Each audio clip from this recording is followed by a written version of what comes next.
반갑습니다. 방사능에 대해서는 누구나 막연한 공포를 가지고 있습니다. 원자폭탄이나 원자력 발전소의 방사능 피폭까지 갈 필요도 없습니다. 지금은 많은 산업이나 업종에서 방사능은 일반화되어 있는 것이 현실입니다. 병원에서도 CT나 방사선 치료 등으로 활용을 많이 하고 있습니다. 그리고 각종 전자제품이나 심지어 식품 산업에서조차도 방사능은 자주 활용되고 있습니다. 방사능이 건강에 좋지 않다는 것은 누구나 알지만 왜 좋지 않은지 제대로 아는 사람은 드뭅니다. 좀 안다는 분들도 DNA 손상을 유발한다 정도로 알고 계십니다. 우리는 산소 호흡을 하면서 세포 내에서 많은 자유라디칼이 형성됩니다.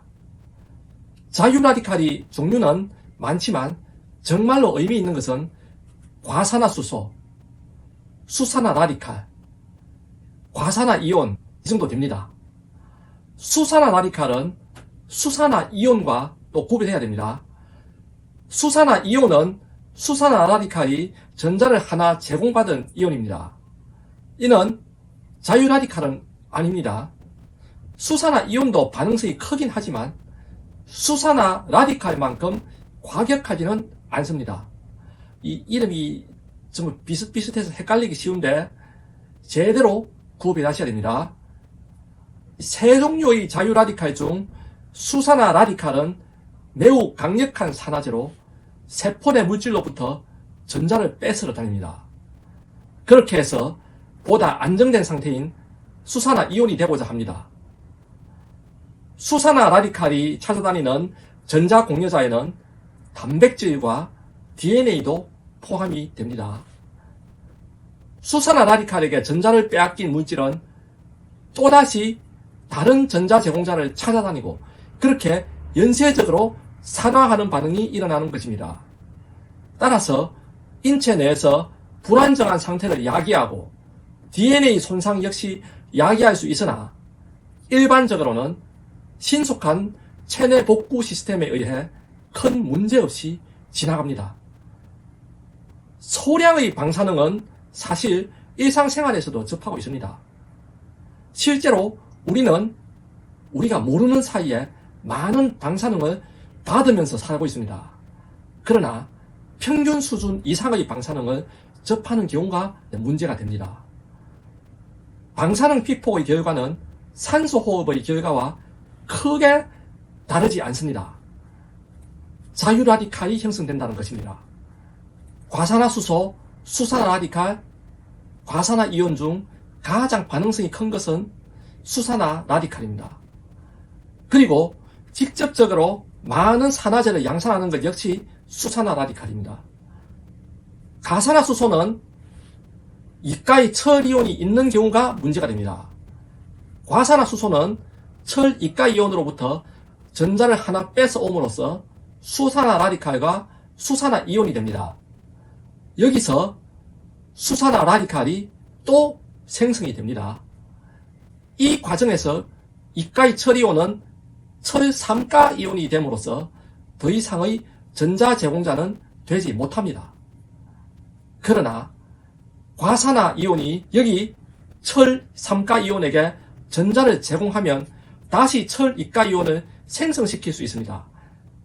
이것이 과산화이온의 역할입니다. 따라서 과산화이온 역시 간접적으로 수산화라디칼을 증가시킬 수 있는 잠재력이 되는 것입니다. 방사능 피폭에 의해서는 수산화라디칼이 다량으로 생성됩니다. 반면에 일반적인 산소 호흡에서는 주로 과산화이온이 생성됩니다. 다량의 수산화라디칼은 다량의 분자 산화를 야기할 수 있고 이는 DNA 손상의 확률도 높아진다는 것을 의미합니다. 고빈도의 DNA 손상은 높은 돌연 변이율을 초래합니다. 사실 방사능 피폭의 피해는 자유라디칼이 생성에 의한 DNA 손상 확률의 증가인 것입니다. 자유라디칼은 결국 전기에너지이므로 맨발 걷기나 수영이 효과적일 수 있습니다. 인체 내에서 생성된 남아도는 전자는 맨발 걷기의 어싱 작용에 의해 체내에서 방출시키면 DNA 손상률을 줄일 수 있고 노화도 방지할 수 있습니다. 이는 세포가 전기 에너지를 상쇄시키는데 드는 노동력을 줄여주는 효과가 있습니다. 따라서 세포 내의 APT도 보존할 수 있습니다.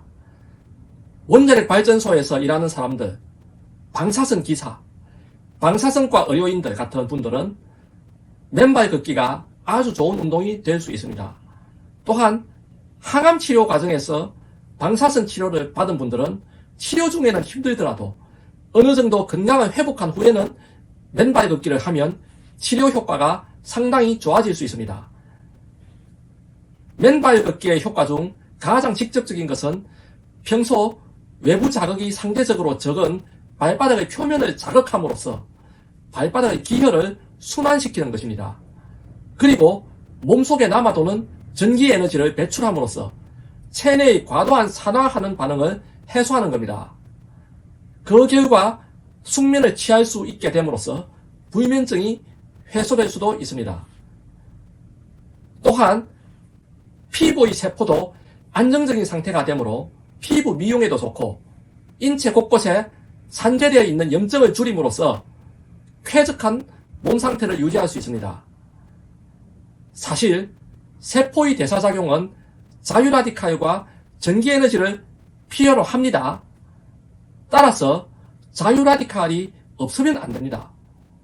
과도한 것이 문제가 됩니다. 맨발 걷기는 과도한 전기에너지를 제거하는 효과가 있는 것입니다. 이번 시간에는 방사능 피폭과 맨발 걷기에 대해서 설명을 드렸습니다. 감사합니다.